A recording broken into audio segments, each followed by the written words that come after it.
What's up, guys? Jeremy Conn here. It's the Lowdown. It's all brought to you by Pickdawgz.com. Appreciate you guys checking this out. If you click the like and subscribe button, that'll help us out. And if you click the notification button, it lets you know anytime one of these gets posted. I have two NBA games to talk about today. NBA Cup. The only reason we have NBA games to talk about is because the Cup has everything out early. I'll get into the details about it, how this whole thing's set up, and what we're looking at. I might even go over the bracket with you just a bit so you know what to expect. Winners of this game and tomorrow's games will play on Saturday. Or I'm sorry, I'm saying it like you're seeing this tonight. The winner of Tuesday night games and Wednesday night games will end up playing on Saturday. Saturday will be in Vegas, okay? The quarterfinal rounds here, all the teams listed as the home team are actually playing at home. So Lakers at home, OKC at home. It was funny. I just looked at OKC's record. I was like, 23-1. Who beat them? And I went back looking at it, and Portland beat them by 2. I mean, that team's just loaded. But we'll get into this. I went back to try to check some of the previous games to see if spreads are similar, but it's kind of unfair to even look at either one of these teams because we'd be talking about a Spurs team without Wemby, and now Stephen Castle's back. De'Aaron Fox, he's back as well. I mean, he's been back for a bit, but you get what I'm saying. Lakers with Luka and LeBron's back. Phoenix and OKC. Like, there's no I don't know if Devin Booker's playing this game or not. I didn't know the extent of his injury. But Phoenix is all banged up. It's a hot mess there, and then they're facing OKC. So going to get into that in a second. Let me talk about the concrete inner circle here for just a minute. Yesterday was a good day. My prop plays did not do me kindly. I went 1-3. I hit the Jahan Dotson. A.J. Brown caught way more passes than I thought he was. Conversely, Ladd McConkey didn't. And I had the wrong quarterback throwing for all the yards because Jalen Hurts kept turning the ball over. And Jalen Hurts did something that I've never seen before, especially if you played fantasy sports, getting a -4 or depending on your scoring. He threw an interception. The guy that picked it off fumbled it. He then recovered the fumble and then fumbled again and lost the ball. So he lost the ball 2 separate times on one play. After, and again, gaining possession. It wasn't like they were fighting. In basketball, somebody steals it from them, they steal it right back. No, it wasn't anything like that. But it was just ugly. But again, I hit my top play. I had the under as my top play. I went 1-3 in my props. Not happy about that. I swept hockey. College basketball, man, we deserve so much better than we got. I had the over in the Lafayette Penn game. I don't know if any of you guys saw it. You can go back and check how it ended. But I needed like 9 points in the last 3 minutes of the game for it to go over, and it was a close game, so there was a very, very good chance of fouling. We did get fouling. The only problem was the team that got fouled made the front end or the back end of their free throws, so we got 3 points there, and I think we got a layup from the other team. And that was it for the last 3 minutes. Just missed shots. Oh, and the worst part is when the team's ahead, gets an offensive rebound, and they reset the shot clock, and they bring it out to drag it out. So, yeah, we got the worst of that end. So I lost that. But overall, my top plays, my hockey plays, talked about that. I hit my triple play yesterday, and then I think I had 2 triple plays up for Tuesday night. But getting back, I do this all the time. Sorry, guys, I ramble. And if I'm repeating stories, God, I think I talk so much that I don't know who I'm talking to at times or what the hell I'm saying. It's just... it's crazy. All right, so the concrete inner circle. So it's a rated system. It's a little bit more pricey for guys out there. If you're interested in finding out more, text inner circle to that number, and you can. Again, you go to the premium side, you'll see I like a play, but you may see I have that as a 5-unit play, and then the next day I may have my favorite play on the premium side. It may be a 10-unit play, and this is the one I want to tell you to hammer. And that's what I would have done last night with the Chargers under. And honestly, it's what I would have done at least in one of those hockey games that I really liked last night. And again, let me just tell you what I had on Tuesday, because I had 4 hockey games, handful of college basketball games, and I'm on to the 2 NBA Cups. So here's what I was on for Tuesday. In NHL, Anaheim and Pitt to go over, Columbus and Carolina to go over, New Jersey, Ottawa to go under, and Montreal minus the 110, going against Tampa Bay, who played real late last night. And again, it's not a long travel, but traveling to Montreal after playing, who'd they play last night? Toronto, back-to-back. I think Montreal's the spot. In the NBA, I like the Magic. I think they're a live dog. I think they win that game outright. And New York and Toronto, I like them to go under the 231. In college hoops, I liked Indiana to blow out Penn State. We talked about Ohio State yesterday. I was on them. Saw them getting 4 and 4.5 today. I was comfortable with the 3.5. I think what did I get it at? I think I got it at 4. I got it at 4 or 4.5, whichever, because like littered down there, I didn't even see any 3.5s earlier when I put it up. And then I really liked Dartmouth and Colorado State to go over the total, and I was on NCA&T -3. 3.5, excuse me. Have no problem betting on the Ivy League schools, the HBCUs, I don't care what conference it is. If I think we have an edge, we're going to bet it. So where to go from here and kind of talking about some of the other things. Like, it's interesting. We're right in the heart of the winter meetings at baseball, and we're seeing these signings go down. And it's kind of crazy because, like, living in Baltimore, we're waiting for the Orioles to do something big in the offseason. Just saw Kyle Schwarber signed, and the Orioles offered the same amount of money that the Phillies did, the most amount of money. The Phillies basically waited on everyone to set the market and said, hey, yeah, we'll pay you the same thing. Just come back. So I do think the Orioles are going to make a run at Pete Alonso.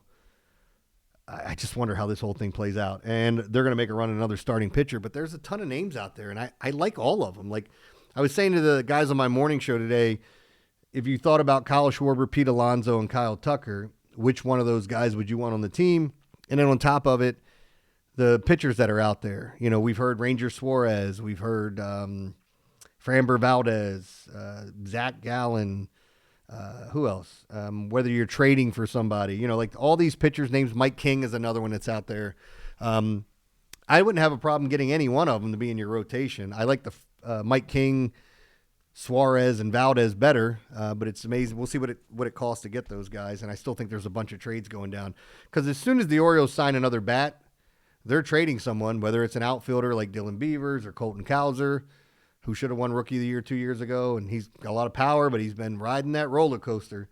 And the same thing with Kobe Mayo, who, kind of interesting enough, like some of the comparisons he got were to like a Pete Alonso type. And if the Orioles get Pete Alonso, then they'd be trading him. So just something to think about there with the baseball market. Because like every time I get a push notification, I'm like, is it a signing? So I get really pissed off when it's not. I think the other day the Orioles sent out a message saying, hey, remember when Jordan Westburg hit this home run? F you. Don't get my hopes up when I see Orioles and I get my push notification and all of a sudden you're telling me about a home run that was hit last year. So I know you guys didn't come here to listen to me pontificate about the Orioles. It's just what was on my mind leading into this as I'm reading all the different baseball things going on at the winter meetings.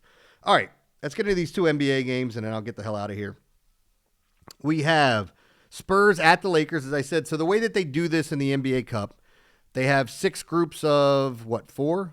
6 groups of whatever. The winner of those 6 groups, they all get a entry into the final 8 that make it. Then there's 2 wild cards, 1 pick from the NFC, Jesus. 1 pick from the Eastern Conference and 1 pick from out West. And that happened to be the Suns and the Heat this year, I think. Those were the 2 that got picked. So as we look at it, Magic, and we have 8 teams. Obviously, there's no buys or anything. All those teams play at home this week, and then the semifinals and in the finals will all be played in Vegas starting on Saturday. So that's how the whole thing works. I was explaining it to one of my co-hosts today. He was like, I don't understand how this damn thing works and how they schedule everything. They make it work, and it seems like the players like it. The other thing I noticed is, God, are we all whores, man? We sell out everything. The NBA Cup sponsor Emirates. I don't even know if I'm saying that right. I know who they are, but I've never flown. But it's just funny, like everything. Like we were talking about different ballparks. Like everyone in Baltimore still calls Pittsburgh Heinz Field, you know, where they play. And now they play at Acrisure Stadium. Ain't nobody saying that. And they just keep changing freaking sponsors, man. We will sell anything. It reminds me of like Talladega Nights when Ricky Bobby sold Fig Newton his windshield. Was it Fig Newton? He can't see out the damn thing. Anyway, sorry, I'm rambling again. Spurs and Lakers. Lakers -4.5. 235.5 is the total. So where to look here? I think the Spurs are live as a dog.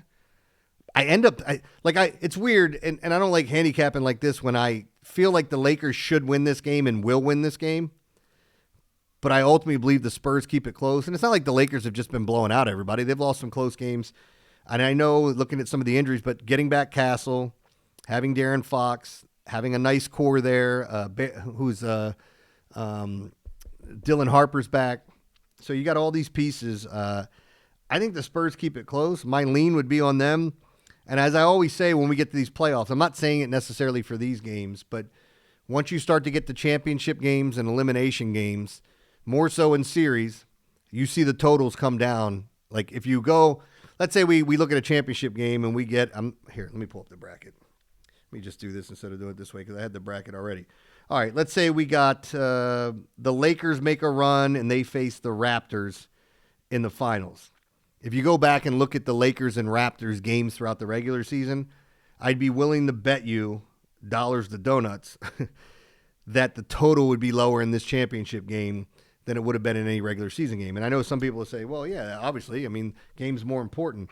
I don't know what it is about these elimination games when the games slow down way slower than you would expect.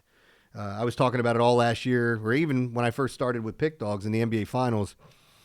I think last year I lost game one of the NBA Finals and I won the next four. I think it was a gentleman's sweep, if you will, 4-1. So even when you go back and look at my odds when I came back here from last year in the NBA, 4-1 there because we were hammering these totals and everybody was going over, and the under was the absolute play. I even think we got burned in game one because I think that one should have went under.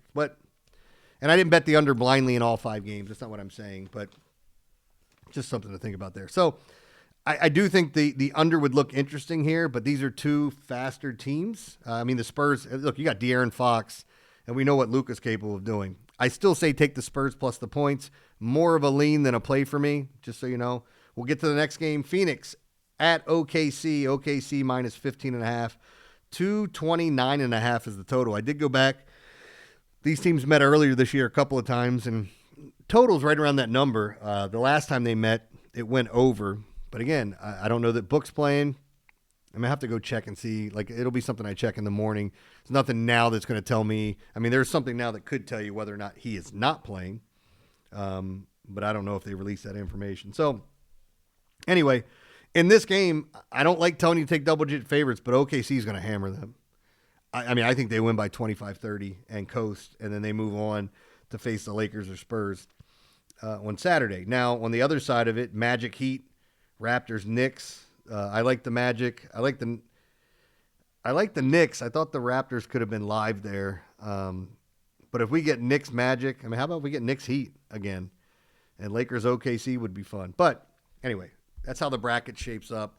And we'll keep talking about these games. We'll get a chance to talk about them on Saturday and Sunday, depending on who moves on. But, yeah, I think OKC is the right side, even with that big number, and I will be on this play. So, yes, it is a premium. Appreciate you guys watching this. Head on over to pickdawgz.com. Check out all the premium plays that we have going on over there. Lots of great handicappers. Still hope to be at the top of the leaderboard in the NFL by the end of the season and work my way back up that NHL board. And then once we get the bowl games and March Madness, I can't wait I'm going to kill it in the bowl games. I've already started looking at these games going, oh, my God, this is the spot. So we'll keep you posted on those. I'm going to give out a bunch of free bowl games. Yeah. So anyway, guys, hope you have a great day. Hope you win some cash, and I'll see you tomorrow.